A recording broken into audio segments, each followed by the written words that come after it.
In this video, we're going to cover 5 types of financial models you should know, and we're gonna rank them from easiest to hardest. Let's go.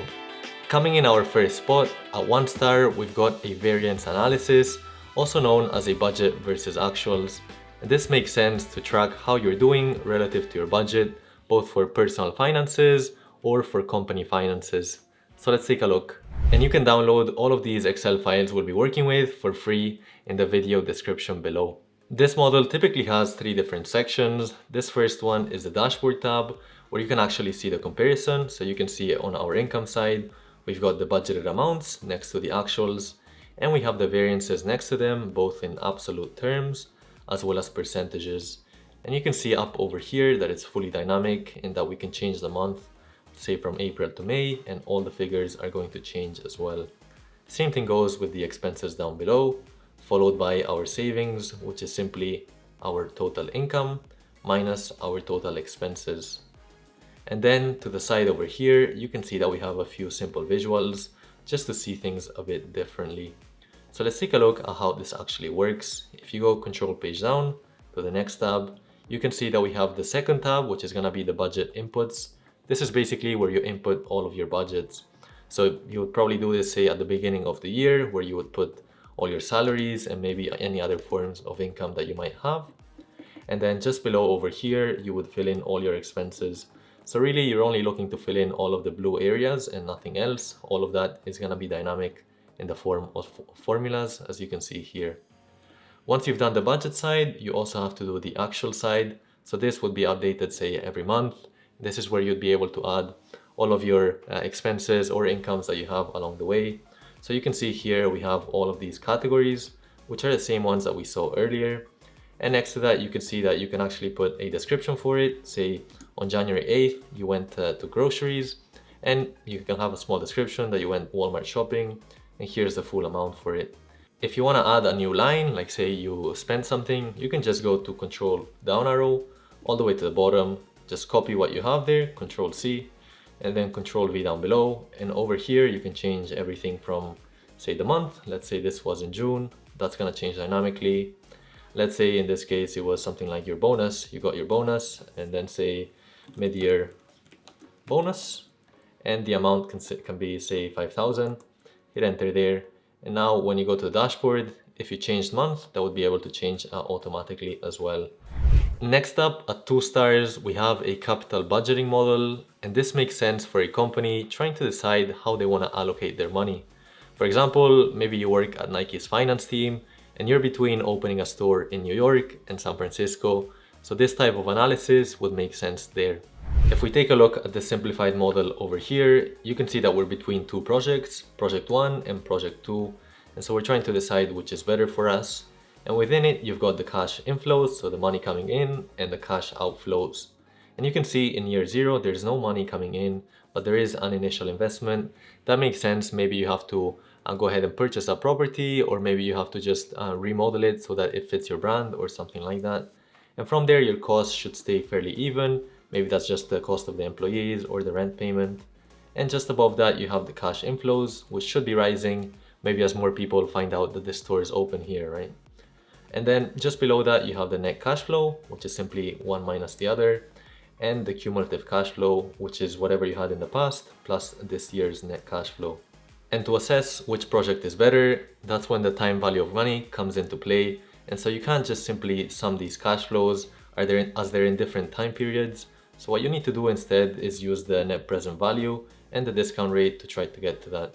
So as you can see over here, that's how you calculate the net present value. And similarly, you have the IRR and the payback period down below. And using these 3, you're gonna be able to assess which project is more appealing and whether it makes sense financially.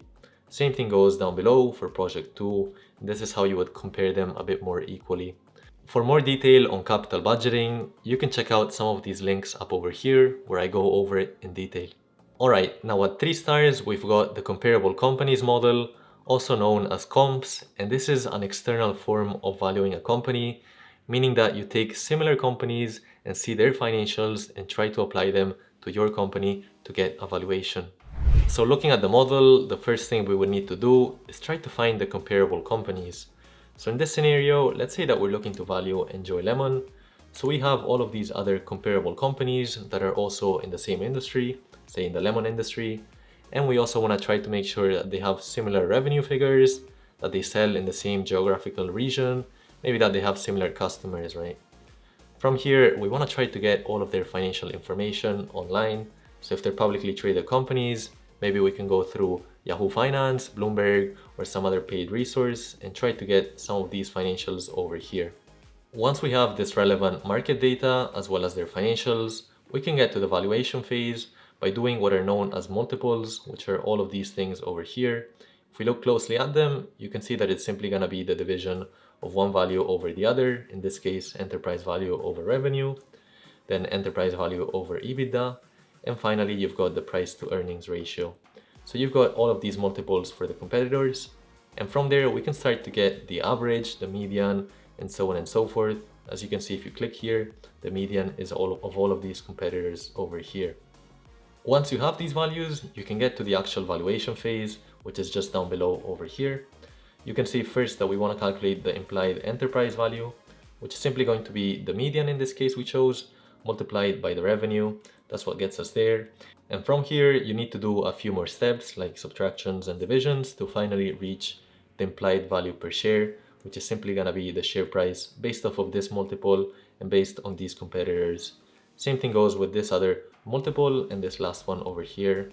And really what's quite hard about this is finding the companies that are comparable. Sometimes if you're trying to value a very large company like Apple, they might not have companies that are that similar to them, and so that might make things a bit difficult. And speaking of financial modeling, if you want to learn more about the topic, I'd recommend checking out Financial Edge, which provides certified online finance courses and is also sponsoring this video. They've recently updated their private equity associate course, which teaches you everything you need for a career in the buy side, ranging from financial accounting to complex leverage buyout modeling, alongside the recently added private equity interview section. And if you're interested in other areas of finance, they also offer courses on investment banking, trading, portfolio management, and more.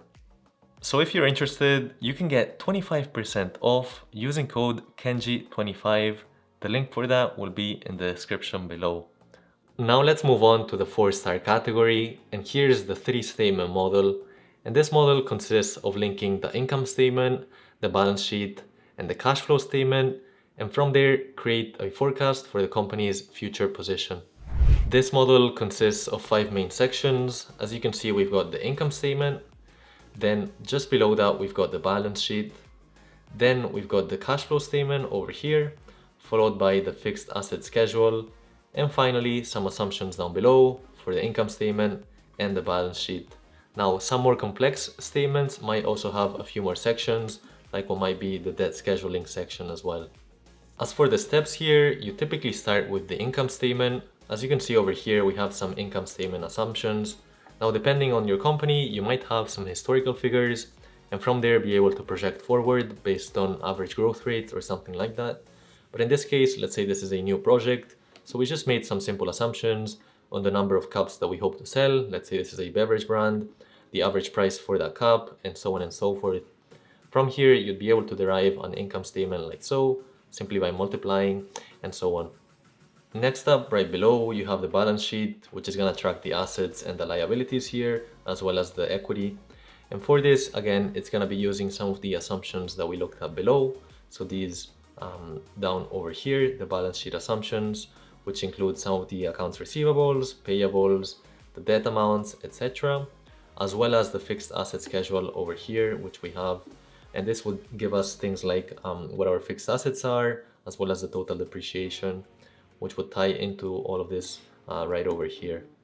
Once we have the income statement and the balance sheet, we can go ahead and work on the cash flow statement down below, which consists of the operating activities, the investing activities, and finally the financing activities in order to reach our net cash flow. So from there, we can go ahead and fill in the cash item here, which is simply going to be the previous year's cash plus the net cash flow that we calculated over here. Now I realize the 3-statement model does look a bit daunting and there's a lot of steps involved. So if you want to look at that more in detail, you can check out this free video over here where I go step by step to create a 3-statement model. Now for the final and hardest model in this video, we've got the discounted cash flow model, also known as DCF.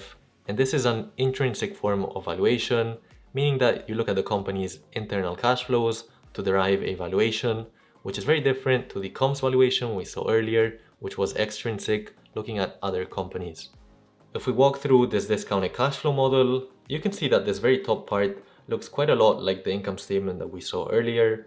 But from there, it starts to look a bit different down over here, which is where we calculate the unlevered free cash flow. Basically here, you can see that we've got a few different assumptions, including the fixed asset schedule and the net working capital down over here. For these, you can see that we need them one here for capital expenditures, and this actually ties into, if I click inside there, all of this fixed asset schedule over here.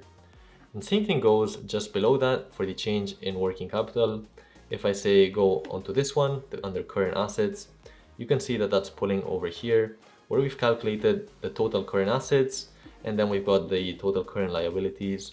And based on that, we're able to find the net working capital. And with it, we're finally gonna get to the unlevered free cash flow over here, which you can see the formula for up in here.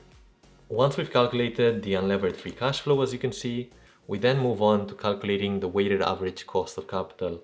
That's because for all of these, as you can see that it's for estimated years, so in the future, so we actually need to discount them back to the present. Now to discount them, we need a specific discount rate. That's what we calculate using the weighted average cost of capital. So let's scroll down till we find that area, which is gonna be just after the assumptions, so over here. And you can see that this is gonna be a combination of the company's equity and the company's debt, and taking that weighted average out of those to reach a percentage. So as you can see here, we've got the weighted average from the debt side and then the equity side. From here, if we go over inside the formula, that's where we're taking the weighted average by doing the multiplications of their proportions. So here's the debt divided by the debt plus equity. And down below, we have the weight for the equity divided by debt plus equity. And finally, that's gonna get us the WACC, which in this case is 6.2%. Primarily because most of what we have is in the form of equity and there's very little in the form of debt. Alright, so we know the discount rate and we also have the unlevered free cash flow. So let's go ahead and find the present value. To do so, it's just gonna be right below, so right over here. You can see that we have the present value of the free cash flow. So basically we've got the unlevered free cash flow from above. And from here, what we're doing is we're getting the WACC. As you can see, here's the WACC that we're taking. And we're also getting the unlevered free cash flow and discounting it back, in this case, for 1 year, so to the power of 1. Same thing for the next one, it's gonna be to the power of 2. So we're basically putting it back to year 0, which is the present value.